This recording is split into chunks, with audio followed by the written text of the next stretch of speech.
শুভ সন্ধ্যা সবাইকে। আপনারা সবাই কেমন আছেন? চলে এসেছি আজ একটা নতুন ব্লগ নিয়ে। সন্ধ্যা হতে না হতেই এত খিদে পায়, কি আর বলবো আপনাদের। একটা জমজমাট টিফিন চাই। আর এই দেখুন আমার মা আমার ভিডিওগুলি দেখছে আর হাসছে।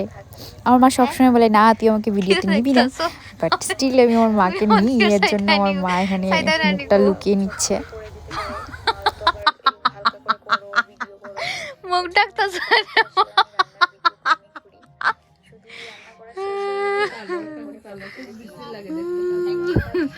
হে ভগবান, এটা কি চলতেছে? টিভিটার ভিতরে আর কিচ্ছু নাই, জি বাংলা স্টার জলসা ছাড়া। মানে কি বলবো বলুন, এই সন্ধে হলেই স্টার জলসার জি বাংলা চলে যায়।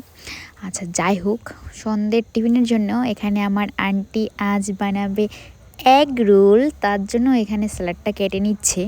এই যে দেখো, গাজর, শসা আর পেঁয়াজ নিয়েছে। আর এই যে হালকা হালকা করে, একদম মানে কি বলবো, গাঢ় না, পাতলা পাতলা করে রুটিগুলি ভেজে নিয়েছে। এই যে ডিম।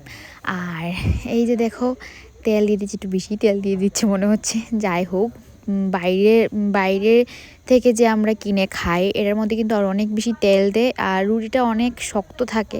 আমার এতটা খেতে ভালো লাগে না। আমি সবসময় প্রেফার করি যে যা কিছুই খাই না কেন, যাতে ঘরে বানিয়ে খাওয়া যায়। তাতে আপনি একটু তেল বা মশলা যদি বেশিও দেন বা কমও দেন, সেটা আপনার মানে আপনি বুঝে আপনার জন্য কোনটা ভালো হবে বা আপনার কোনটা খেতে পছন্দ, ওই বুঝে বানানো যায়। তো আমার পছন্দ ঘরে বানানো জিনিস, আমি খুব খেতে পছন্দ করি। আর এই যে এইভাবে আমরা ঘরের মধ্যে এগরোল বানিয়ে খাই সন্ধে হলে। সন্ধ্যের টিফিনটা যদি জমজমাট না হয়, তাহলে মনে হয় রাতটাই একদম মেজমেজে হয়ে আছে। আর শুধু সন্ধ্যের টিফিন নয়, আমি চেষ্টা করি বাইরের খাবারটা অ্যাভয়েড করার। আর যা কিছুই মানে খাই, বাইরের খাবারগুলি বাড়িতে বানিয়ে খাওয়ার চেষ্টা করি। তো সব সময় তো আর ব্লগ করা পসিবল হয় না, তার জন্য আমি যাই খাই না কেন, আমি চেষ্টা করি যে ছবি তুলে আপনাদের সঙ্গে সেটা শেয়ার করার। আর এই যে দেখুন, আপনাদের সঙ্গে কথা বলতে বলতে আমাদের রুটিটাও হয়ে গেছে। এইবার আন্টি রুটিগুলি ভাজছিল আর এগরোলটা বানাচ্ছিল আঙ্কেল। দেখো, আঙ্কেল স্যালাডগুলি মিক্সড করে এখানে দিয়ে দিয়েছে স্যালাড, সব কিছুই যা ছিল, গাজর, পেঁয়াজ, শসা আর ঘি থাকে, আপনি চাইলে বিটও দিতে পারেন। আর এই যে সসটা যদি আপনি খেতে না চান, তাহলে অ্যাভয়েড করতে পারেন। আমি সসটা খেতে পছন্দ করি, তার জন্য আমি সসটা দিয়েছি। আমার মা আবার সস খায় না, তার জন্য মা আবার বিনা সসেই এগরোল খায়। তো আমাদের আবার বাড়িতে অনেকের অনেক ধরনের ক্রাইটেরিয়া। যাই হোক, এই দেখো আমার আঙ্কেল কি সুন্দর করে এটাকে প্যাক করে নিচ্ছে। প্রথমটাই আমি খাবো। হ্যাঁ গাইস, আমি খুব বক্কর মানুষ, আমি খুব পেটুক মানুষ, প্রথমটাই আমি খেয়ে নিচ্ছি। আর এই যে দেখো, এগরোলগুলি কি সুন্দর দেখতে হয়েছে। রাতে খাওয়া দাওয়া করে ঘুমিয়ে গেছিলাম, আর সকালে উঠিয়ে আমি ব্রাশ করতে করতে টুনটুনিকে একটু আদর করে দিচ্ছিলাম।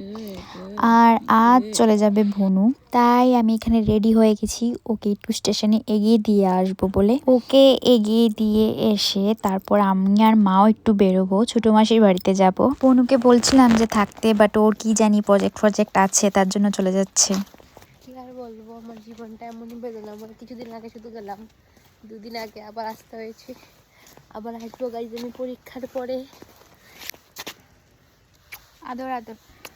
ওকে বলছিলাম যে থেকে যা, বাট ওর প্রজেক্ট জমা দিতে হবেই, খুব ইম্পর্ট্যান্ট নাকি, তার জন্য ওকে যেতে হয়েছে। গিয়েও জানি না কিভাবে থাকবে, ও একা এই প্রথমবার যাচ্ছে, আর একা এই প্রথমবারই থাকবে ওইখানে। আমি থাকলে তো আমি রান্না করে দিই। তো যাই হোক, চলে যাচ্ছে, আবার আসবে কিছুদিন পরে নাকি, এক্সাম দিয়ে আবার আসবে। আর এভাবে হাঁটতে হাঁটতে আমরা একটা টুকটুকও পেয়ে গেছি। টাটা হালাবু চলে যাচ্ছে। ওরও আমাকে ছাড়া ভালো লাগে না, আর আমারও ওকে ছাড়া একদম ভালো লাগে না। এবার আমি একা একাই বাড়ি ফিরে যাচ্ছি, ওকে তো উঠিয়ে দিলাম টুকটুকে। আর এবার বাড়ি যাওয়ার পালা। বাড়ি গিয়ে আমি আবার মার সাথে বেরোবো। এই যে বাড়ি গিয়ে আবার বেরিয়ে পড়েছি মার সঙ্গে। এবার আমরা যাচ্ছি ছোটো মাসির বাড়িতে, একটু ঘুরতে যাব সংক্রান্তি উপলক্ষে। আর দেখতে পেলে আমার মায়ের মুখে কি খুশি, বোনের বাড়িতে যাবে। আর এই দেখো, জনি আমাদের সঙ্গে রেডি যাওয়ার জন্য। না, ও আসলে এসছে আমাদেরকে এগিয়ে দেওয়ার জন্য। এই দেখো, পিছে পিছে আসছে। যাই হোক, আমরাও এইবার টুকটুকি উঠে গেছি। প্রথমে কুমারঘাট যেতে হবে, তারপরে সেখান থেকে গাড়ি নিতে হবে। আর এই দেখো, মাসির বাড়ি যাবে বলে আমাকে কাজ করার জন্য নিয়ে এসছে ব্যাংকে। কোই বাত নেই, ব্যাংকের কাজ শেষ করে তারপর যাব না হয় মাসির বাড়িতে। আর ব্যাংকে ঢুকতেই দেখি কি সুন্দর এখানে একটা আয়না। আর আমি আয়না দেখেছি আর একটা ভিডিও বা ফটো তুলবো না, সেটা তো হতে পারে না। তার জন্য এখানে একটু ভিডিও করে নিচ্ছিলাম আমি। যাই হোক, আর এই যে মা, এটা ওদের কি জানি গ্রুপ টুপের মতো মনে হয় কিছু একটা, ওই টাকা জমা দিতে এসছে। তো মার এখানে টাকা জমা দেওয়া শেষ, আর চলে যাচ্ছি আমরা তারপর। এইবার যাব মাসির বাড়িতে। মাসির বাড়ি যাওয়ার জন্য মা নিয়ে নিয়েছে এখান থেকে কিছু কমলা। আর তারপর আমি সামনেই দেখতে পেলাম একটা ফুচকার দোকান। তো আর দেরি না করে চলে এসেছি ফুচকা খেতে। আর ফুচকার দোকানটার পাশেই একটা বাদামের স্টল ছিল, ওইখানে উনি বাদামগুলি ভেজে ভেজে বিক্রি করছেন। আর আমার মার বাদাম খেতে খুব পছন্দ, তার জন্য মা এখানে কিছু মার জন্য আর আমার ছোটো মাসির জন্য কিছু বাদাম নিয়ে নিচ্ছে। তারপর আমরা গাড়ি করে চলে গেছিলাম মাসির বাড়ি। আর মাসির বাড়ি যেতে খুব দেরি হয়ে গেছে, মানে রাত্র হয়ে গেছিলো। তো মাসি যেতে না যেতেই বসিয়ে দিয়েছে ভাত খাওয়ার জন্য। আর এই দেখো মাসি কি কি রান্না করে রেখেছে। এখানে ছিল আলু ভাজি, তারপর নিচে ছিল এই দেখো মাছ ভাজি, মাছের ঝোল ছিল, মাংস ছিল, অনেক কিছুই ছিল। ছোটো আমাকে দেখাচ্ছে, দেখো দুধ আছে, দুধ দিয়ে ক্ষীর বানাবে না কি বানাবে জানি। আর ছিল পিঠে, পাটিসাপটা, দুধ পুলি, বকফুল, তারপরে মালপোয়া। আর এখানে কিছু ভিজিও রেখেছিল, রাতে নাকি আরও বানাবে। এই দেখো মাংস, অনেক কিছু খাবার ছিল। ওই বলে না, তাই তাই তাই মাসির বাড়ি যাই, মাসির বাড়ি ভারী মজা, দুধ ভাত খাই, মেশো এলো ঠেঙা নিয়ে প্রাণ নিয়ে পালাই। না না, মেশো ঠেঙা নিয়ে আমার তাড়ায় না, আমার মেশো আমাকে আদর করে। যাই হোক, দেখো মাসি কিন্তু আমাকে খুব বেশি আদর করে। দেখতে পেলে কত বড় একটা মাছ ভাজি দিয়েছে। তো আমি মাসিকে বলছিলাম যে থ্যাংক ইউ ছোটো। আর এত মাংস দিয়েছে আমি কি বলবো, আমি মানে শেষে খেতে খেতে আমি ফেলেছি। আমার ছোটো কিন্তু আমাকে খুব বেশি আদর করে। এই যে দেখুন 11টা বাজে, এই দেখুন ওর মা ঘুমোচ্ছে। আর আমি দেখাচ্ছি, দেখি মেশো দাদা ঘুমাচ্ছে। আর এইদিকে এই দেখুন আমার ছোটো কি করছে। ছোটোর হাতের মালপোয়া, ফুলকো মালপোয়া। আর এই যে দেখুন আমার ছোটো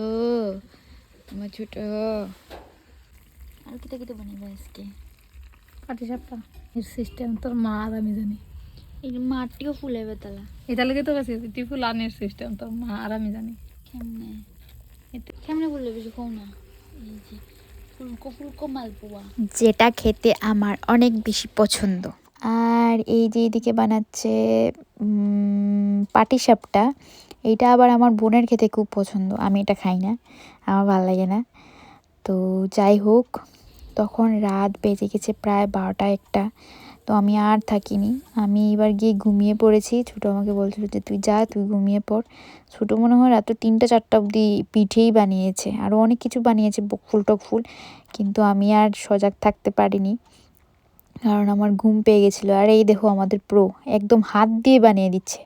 সর্বনাশ, গরম কড়াইয়ের মধ্যে কে হাত দিয়ে ধরে। আমি বলছিলাম যে হাত দিয়ে ধরো না, হাত দিয়ে ধরো না, হাত দিয়ে যদি ধরো হাতটা যদি পুড়ে যায় তাহলে পরে কি করে কাজ করবে। কিন্তু ওরা তো প্রো, ওরা হাত দিয়েই করতে পারে। যাই হোক, আজকের জন্য ভিডিওটা এই দূরই। আজকে আমি ব্লগটা এখানেই শেষ করছি। আপনারা সবাই ভালো থাকবেন, সুস্থ থাকবেন, আর আমাকে অনেক অনেক বেশি করে ভালোবাসবেন। ভিডিওটা ভালো লাগলে একটা লাইক করে দেবেন।